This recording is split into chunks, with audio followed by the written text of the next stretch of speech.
In geometry class, the definition of the measurement of an angle was anything between 0 degrees less than or equal to 180 degrees. So this was our geometric definition. So for trigonometry, we're going to extend the definition of an angle to include negative angles and angles above 180 degrees. I can go infinite in either direction for angles. So the general angle definition assumes that you are starting on a coordinate plane. Okay? And in geometry, our definition of an angle was the intersection. It's the place in between the intersection of two rays, lines, planes, something like that. Well, my definition of an angle now in trigonometry is based off of rotation. Okay, it's not based off the intersection. So for our definition, we are going to start, let me get a different color.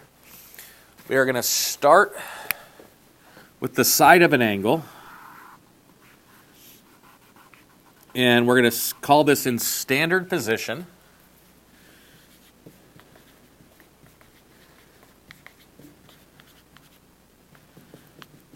We are going to start with a ray or a segment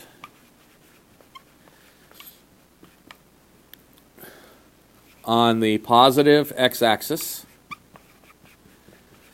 starting at the origin.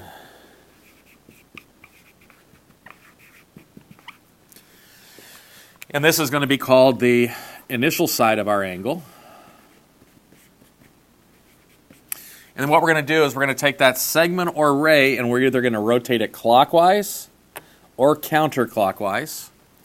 If we rotate it counterclockwise, it is a positive number. And if we rotate it clockwise, it's a negative number. And we're going to just take that ray and we're going to rotate it. And where I stop, this is called the terminal side of the angle. And the measurement of theta is the angle between the starting side and the terminal side. So if I were to take,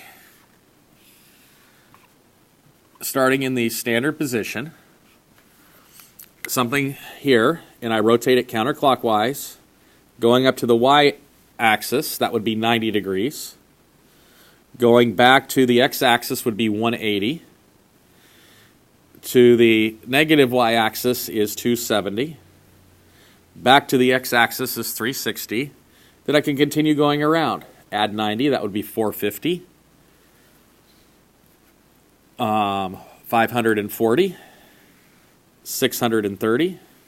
720, and so on. Similarly, you can start with an angle in standard position and rotate counterclockwise. This would be negative 90 degrees, negative 180, negative 270, negative 360, negative 450, negative 540, negative 630, negative 720, and so on. So I could draw my terminal side there. Notice that if I were to take, let's just say, for example, a 45-degree angle, by definition from trig, it's starting here at positive x-axis, rotate 45 degrees. My terminal side would lie in quadrant 1. But I could take an angle here, and I could rotate it this direction, and they would have the same terminal side. So that would be negative 315 degrees. Any two angles that have the same terminal side are called coterminal angles. And the way you can find coterminal angles is you can take your initial angle plus or minus 360 in, where in is any integer. So n is an element of the integers. And all of those angles would be coterminal with theta.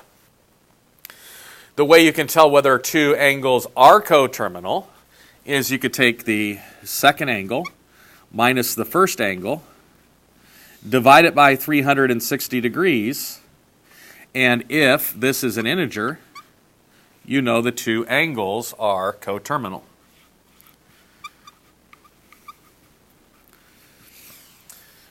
So the first type of problems you're going to have to do are draw angles in standard position and then find positive and negative coterminal angles. So I'm going to erase the board and work through some examples.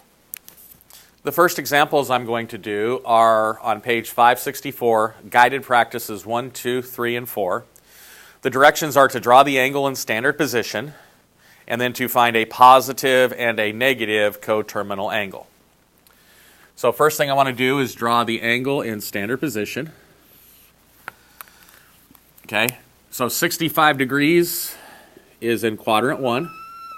And you need to show me how much you rotated and the direction you rotated, and then label the angle. So that is my 65 degree angle.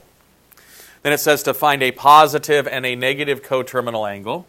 So to find the positive coterminal angle, I'm going to take 65 and add 360 degrees, which is 425 degrees. And then I can take 65 minus 360 degrees, which is going to be negative 295 degrees. And let me check that with a calculator.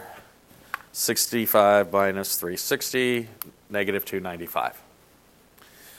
Second example, 230. 90, 180, plus 50 more. So show me the arc and the arrow and label it as 230 degrees. So that's in quadrant 3. A positive coterminal angle plus 360 is 590 degrees. Then 230 degrees minus 360 is negative 130 degrees.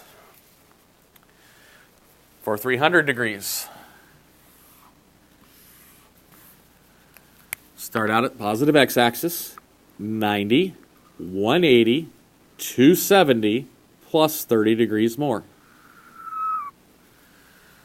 Show your arrow of rotation and label it.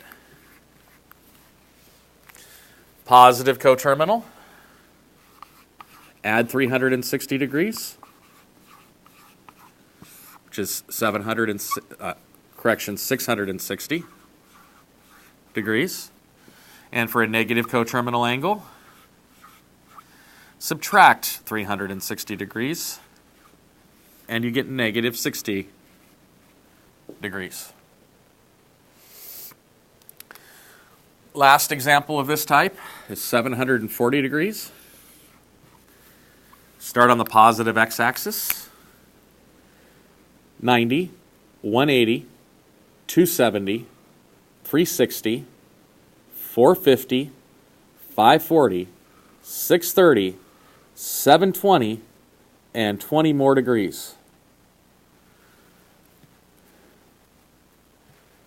So, and label it at 740 degrees.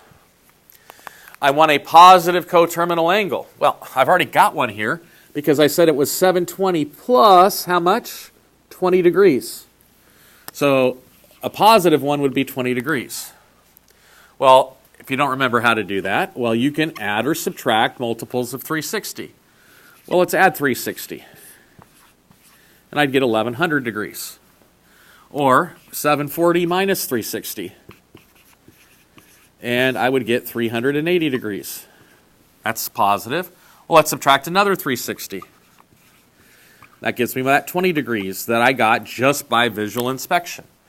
Let's find a negative angle. Well, let's subtract 360 from the 20. And I would get negative 340 degrees. So again, there are an infinite number of angles that have the same terminal side, and you just need to represent which one is which and be able to find out which ones are coterminal.